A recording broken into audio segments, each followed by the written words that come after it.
সাজিদ ভাইয়া, তোরা তোরা এখানে কেন আসছিস? তোদের এখানে কে আসতে বলছে? কি যে কস না বোন, তুই আমার বড় বোন, আমি তোর ছোট ভাই। তোর বাড়িতে অনুষ্ঠান হইব এইটা শোনা মাত্র আমি সিদ্ধান্ত নিচ্ছি ওরে নিয়া তোকে বাড়িতে আয়া পড়বো। তাই আয়া পড়ছি। আমি খুব ভালো করেই জানি আমি না এলে তোর মন খারাপ হয়ে যাইব, তাই আয়া পড়ছি। তোদের মতো কম কমন সেন্সওয়ালা মানুষ না আমি আর একটাও দেখিনি। বিনা দাওতে তোরা কিভাবে মানুষের বাসায় যে চলে আসিস। যাই হোক, তোদের সাথে এত কথা বলতে চাই না, ভেতরে আয়। এই চলো চলো ভিতরে চলো। এই দাঁড়া, আমার বুয়া কিছুক্ষণ আগে ফ্লোরটা পরিষ্কার করে গেছে। এখন তোদের এই নোংরা জুতা না ফ্লোরটা নোংরা হয়ে যাবে। জুতা খুলে তারপরে ভিতরে যা। হ হ, ঠিক কথা কইছস। আসলে ভুলে গেছিলাম, বুঝতে পারি নাই। ভিতরে আহ।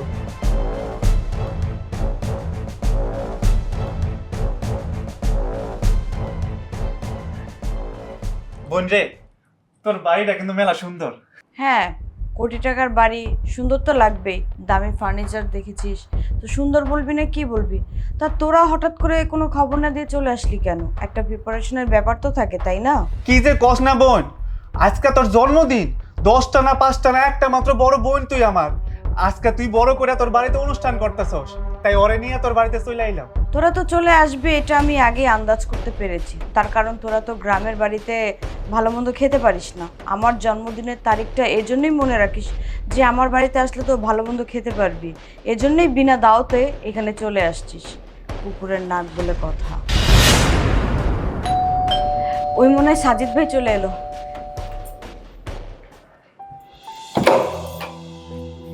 হ্যাপি বার্থডে বোন।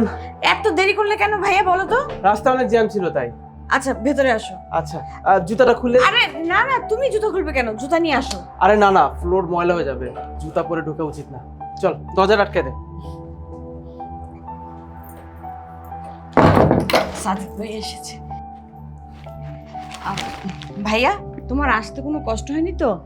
আচ্ছা ঠিক আছে, কথাটা তো পরে হবে। আগে তুমি বসো, আমি তোমার জন্য পানি নিয়ে আসি। ঠিক আছে। সাজিদ ভাইয়া, তোমার কতদিন পরে দেখলাম। তোমার না সিনেমার হিরোদের মতো লাগতেছে, কত সুন্দর হয়ে গেছো। হ্যাঁ, তা তো লাগবেই। নিজেকে কিভাবে মেনটেন রাখতে হয় সেটা আমি বেশ ভালো মতোই জানি।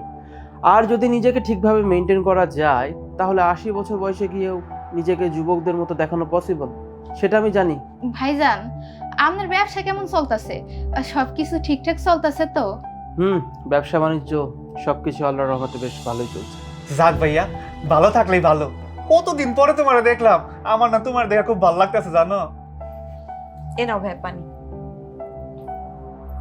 বোন রে, আমি তো এই গ্রামে থেকে অনেক দূর আইতে আইছি, আমার না গলা শুকায় গেছে। আমার এক গ্লাস পানি দে না। আর তোর ভাবিরও দে, তোর ভাবিও ক্লান্ত। আমি ভাবছি যে তোরা বাসা থেকে একদম পানি টানি খেয়ে তারপরে বের হয়েছিস। এখন যে পানি খাসনি, এখানে আস্তে আস্তে গলা শুকিয়ে যাবে এটা তো ভাবিনি। ঠিক আছে বস, পানি নিয়ে আসছি তোদের জন্য।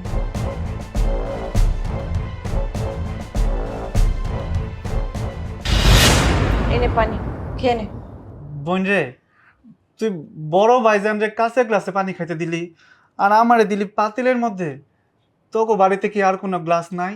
আসলে তোরা তো গরিব ছোট লোক, কাঁচের গ্লাস কিভাবে ধরতে হয় যদি ভেঙে যায় এই ভয় তোদেরকে আমি কাঁচের গ্লাস দেইনি। আর আমার বাসা যতগুলো মানে কাঁচের জিনিস আছে সব চায়না থেকে ইম্পোর্ট করে কেনা। ওগুলো যদি ময়লা হয়ে যায় আমার পরিষ্কার করতে না খুব ঝামেলা হয়, আর বুয়াও ভেঙে টেঙে ফেলে। এই জন্য আমি তোদেরকে কাঁচের গ্লাসে পানি দিইনি। আর তাছাড়া তোরা কাঁচের গ্লাস ডিজার্ভ করলে তো আমি তোদের কাঁচের গ্লাসেই পানি দিতাম। আর এই একটা গ্লাস শুধু আমি সাজিদ ভাইয়ের জন্যই সবসময় বের করে রাখি। বোন, তা অবশ্য ঠিক কইছস। আমার হাতে নোংরা লাগে রইছে, তোকে দামি গ্লাসে পানি খেলে গ্লাসের মধ্যে নোংরা পড়বো না? থাইকা, কোনো সমস্যা নাই, এটার মধ্যে আমি পানি খাইতে পারবো। এলো, তুমিও খাও।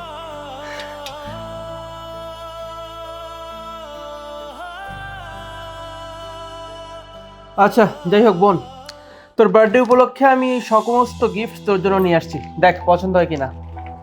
ওয়াও, কি সুন্দর লেহেঙ্গা! এই কালারটা যেমন ফেভারিট সাজিদ ভাই, এটাও তুমি মনে রেখেছো? ইস, এই কালারটা পরলে আমাকে যা সুন্দর লাগবে না। আর এই বক্সটার মধ্যে কি ভাইয়া? এর মধ্যে ডায়মন্ডের ইয়াররিং। ওয়াও, এই ব্যাগটাও না অনেক সুন্দর, আমার ফেভারিট কালার। সুন্দর থ্যাংক তো ইউ হবে, সো মাচ ভাইয়া। ওয়েলকাম, থ্যাঙ্কস দিতে হবে না। আর সুন্দর তো হবেই, এক্সপেন্সিভ গিফট বলে কথা। সমস্ত প্রোডাক্ট এখানে ব্র্যান্ডেড, তুই তো জানিস।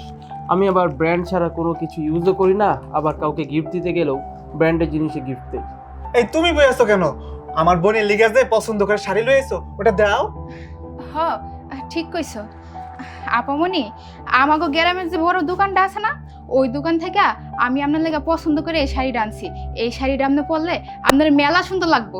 নেন আপামনি।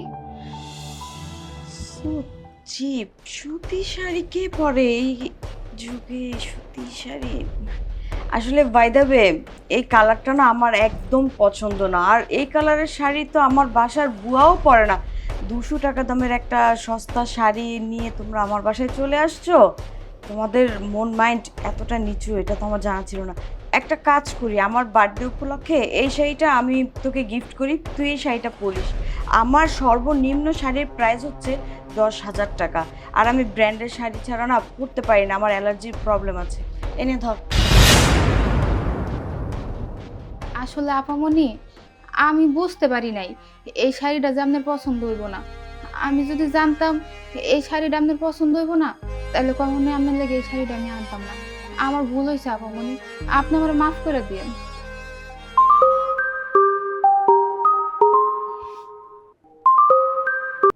হ্যালো, তুমি জানো সাজিদ ভাই আমার বার্থডে উপলক্ষে আমার জন্য এত দামি দামি গিফট নিয়ে আসছে। আমি তো খুশিতে। কি কি বললা তুমি? এটা এত বড় একটা লস কিভাবে হলো?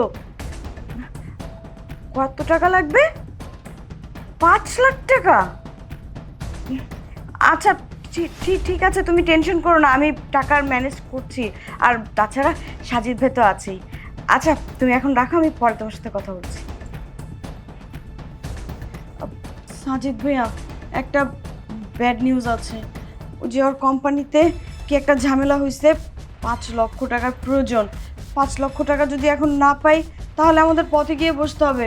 ভাইয়া তুমি এই বিপদে আমাকে সাহায্য করো। যখন ওর ব্যবসাটা ঠিক হয়ে যাবে তখন আবার তোমাকে না হয় রিটার্ন করে দিব, কিন্তু এই বিপদের সময় তুমি ছাড়া আমার পাশে আর কে থাকবে বলো? আচ্ছা, 5 লক্ষ টাকায় কয়টা শূন্য হয় সেটা বলতে পারবি? মানে মুখে আমি বলে দিলাম আমাকে 5 লক্ষ টাকা দাও, হয়ে গেল না? 5 লক্ষ টাকা ইনকাম করতে কি পরিমাণ কষ্ট হয়, do you have any idea? মানে মনে হচ্ছে আমি টাকার মেশিন, রাইট? যে আমার কাছে যখন টাকা চাবে তাকে আমি টাকা দিয়ে দিব। তুই যেমনি দেখলি যে আমি তোকে এসব দামি দামি উপহার দিয়েছি, অমনি তোর লোভ মাথায় উঠে গেল। তুই বিপদে পড়বি ভালো কথা, আমি কেন হেল্প করব? হ্যাঁ হেল্প করতাম যদি অল্প টাকার বিষয় হতো। 5 লক্ষ টাকা, 5 লক্ষ টাকা কি মুখের বিষয়? হ্যাঁ, তাই বলে এই বিপদে তুমি আমাকে হেল্প করবে না? এটা কেমন কথা বললে? প্লিজ ভাইয়া এই চুপ থাক। তোর হাজবেন্ডকে বিপদ থেকে উদ্ধার করার দায়িত্ব নিয়ে কি আমি বসে আছি? হ্যাঁ, তোর হাজবেন্ড বিপদে পড়ছে, সেটা তোর হাজবেন্ডকে উদ্ধার হতে বল। আর তাছাড়া তোর হাজবেন্ডের বাপ্পা নাই, তোর হাজবেন্ডের ফ্যামিলি নাই, তাদের কাছ থেকে হেল্প চা। আমি কেন তোকে হেল্প করতে যাবো? তা আবার 5 লক্ষ টাকা? হ্যাঁ, আমার ফ্যামিলি নাই, আর আমি যদি তোকে 5 লাখ টাকা দেই, তোর ভাবি যদি সামাও জানতে পারে আমার সাথে তোর ভাবি ঝগড়া হবে না? আমি তো সেটা সহ্য করবো না। আসলে মনে হচ্ছে এখন ভুলটা আমারই। তোর জন্য না এত দামি দামি উপহার আনা আমার উচিতই হয়নি, কারণ তুই এটা ডিজার্ভই করিস না। যেই দেখেছিস এত এত দামি দামি গিফট, অমনি তুই বুঝে ফেলেছিস আমার হাতের অবস্থা এখন ভালো। যখনই প্রয়োজনে পড়বি, ভাইয়া তো আছে টাকার মেশিন, ভাইয়ের কাছে টাকা যেতে পারবি, আর ভাইয়াও এটিএম কার্ডের মতো টাকা ক্যাশ আউট করে দিয়ে দিবে। এত সহজ সব কিছু, তোকে আমি একটা টাকা দিতে পারবো না। ভাইয়া একটু বোঝার চেষ্টা করো, আমাকে তো পথে গিয়ে বসতে হবে। তুমি একটু বোঝার চেষ্টা করো। 5 লক্ষ টাকাই তো তোমাকে আমি রিটার্ন করে দেবো। ভাইয়া প্লিজ, এই বিপদে আমাকে তুমি ফেলে ফেলে বোনরে, তুই আমারে মাফ কর। আসলে আমারই ভুল হচ্ছে তোর বার্থডেতে আসা, বুঝতে পেরেছিস? আমি যদি এখানে না আসতাম আর তোকে যদি এত দামি দামি গিফট না দিতাম, তাহলে তোর মাথায় সব ভূত চাপতো না যে তুই বিপদে পড়বি আর তোর এই বড় ভাই এসে তোকে বিপদ থেকে উদ্ধার করবে। থাক তুই তোর বার্থডে নিয়ে, আমি যাচ্ছি। ভাই সাজিদ ভাই। বোন রে, দুলা ভাই কি কইলো? একটা বড় বিপদে পড়ছে, 5 লাখ টাকা লাগবো। 5 লাখ টাকা তো মেলা টাকা, এতগুলো টাকা তো আমি দিতে পারবো না। তবে বোন, আমি গ্রামে একটা ব্যবসা করতে যাচ্ছিলাম, 50,000 টাকা আছে আমার কাছে। আমি তোর 50,000 টাকা দিতে পারবো, এই বেশি তো দিতে পারবো না। তবে বোন, আমার বইয়ের গলায় যে চেইনটা আছে আর হাতের বালা বিক্রি করলে 5 লাখ টাকা তো হইব না। তবে যে টাকা হইব দুলা ভাই কাজে লাগাইতে পারবো। এই তুমি বই রয়েছো কেন? এই গলার চেইনটা আর বালাটা খুলে আমার বোনের হাতে দাও। এইগুলা বিক্রি করলে আমার দুলাভাই কাজে লাগাইতে পারবো। হ্যাঁ, তুমি ঠিক কইছো। আপামনি এত বড় একটা বিপদে পড়ছে, এখন যদি আমরা আপামনির পাশে না দাঁড়াই তাহলে আমরা কি এর আত্মীয় স্বজন হইলাম? দাঁড়াও, আমি এখন এগুলো খুলে দিতেছি। আপামনি, আপনি কোনো চিন্তাই করেন না, আমরা তো আছি। আমরা থাকতে দুলাভাইয়ের কোনো সমস্যা হইব না। আপামনি, আপাতত এইগুলো বিক্রি কইরা দুলাভাইয়ের টাকা দেন। দুলাভাই বিপদ উদ্ধারক, পরে যদি আরো লাগে দরকার পড়লে আমাকে গ্রামের বাড়ি বিড়া সব বন্ধক রাইখা দুলাভাইয়ের টাকা এনে দিন। হ হ বোন, ও একদম ঠিক কথাই কইছে। তুই এগুলা বিক্রি কইরা আর দুলাভাইরে দে, আগে বিপদ থেকে উদ্ধার হোক, তারপর এটা পরে দেখা যাবে নি। আমি বাইসা থাকতে দুলাভাই বিপদে পড়বো, এটা হইতেই পারে না। তবে বোন, আমি না একটা জিনিস বুঝতে পারলাম না, সাজিদ ভাইয়ের এত টাকা পয়সা, সে তো চাইলে এখনই 5 লাখ টাকা দিয়ে দিতে পারতো, তারপরও তোরে না দিয়া এমনি মুখ লুকায় পলাইলো কেন? যাই হোক, সাজিদ ভাইয়ের কথা নয় বাদ দিলাম, আমি তো আছি, আমি থাকতে তোর কোনো চিন্তা নাই। আজ আমি বুঝতে পারলাম যে টাকাই সব কিছু না, সম্পর্কটাই হচ্ছে বড়। যে সাজিদ ভাইকে আমি এতটা সম্মান করে মাথার তাজ বানিয়ে রেখেছিলাম, আর সেই সাজিদ ভাই আমার সাথে এমনটা করবে এটা আমি কখনো ভাবিনি। আর তোমাদের সাথে আমি সব সময় কুকুরের মতো আচরণ করেছি।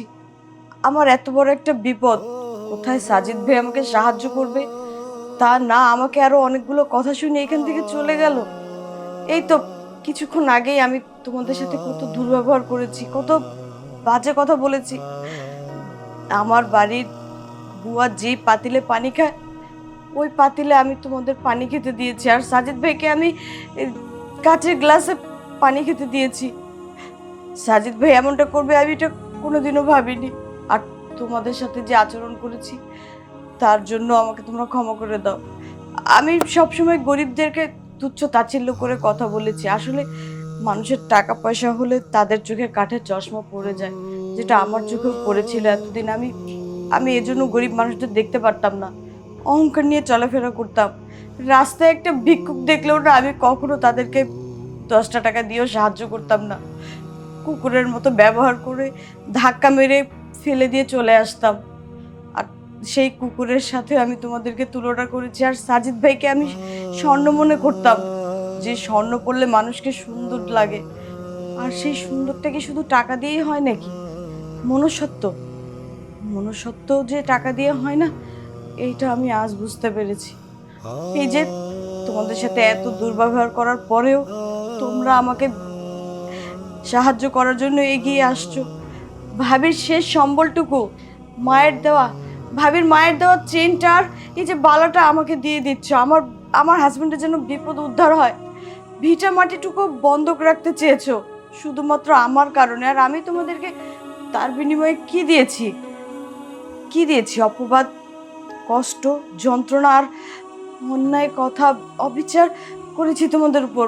এটা আমার একদম উচিত হয়নি। তোমরা আমাকে ক্ষমা করে দাও, আমাকে মাফ করে দাও। বোন রে, তুই যে কি কস না, তুই হইতেছস আমাকে বড় বোন। আরে ভুল আমরা করলে তুই আমাকে ক্ষমা করে দিবি, তুই কি লিগে আমার কাছে ক্ষমা চাইতেছস? আসলে তুই তো ঠিকই কইছস, আমরা গ্রামের মানুষ, গ্রামে কেমনে থাকি না থাকি ওই পরিবেশে শহরে চলে আসছি। আমাকে শরীর থেকে গ্রামের গন্ধ বের হয়। এই যে আমরা তোর দামি সোফার মধ্যে বসি, তোর সোফাটা নষ্ট হয়ে গেছে না, এখন তুই আমাকে বকা দিবি? তুই যে আমাকে বকা দিছস আমি কিছুই মনে করি নাই, আমার বউ কিছু মনে করে নাই। কি লো তুমি ক? হ্যাঁ, আমরা কি মনে করুম? আমরা কিছু মনে করি নাই। তোমরা এই বিপদে আমার পাশে দাঁড়িয়েছো, এর জন্য আমি চিরকৃতজ্ঞ হয়ে থাকবো তোমাদের কাছে সারা জীবন। আমি মন থেকে ক্ষমা চাচ্ছি। বোন রে, মন খারাপ করিস না, যাও আবার তো হয়ে গেছে। আচ্ছা, আজকে তোর জন্মদিন, তুই আর মন খারাপ করিস না তো, কেকটা কাট, চল আমরা সবাই মিলে কেক কাটি।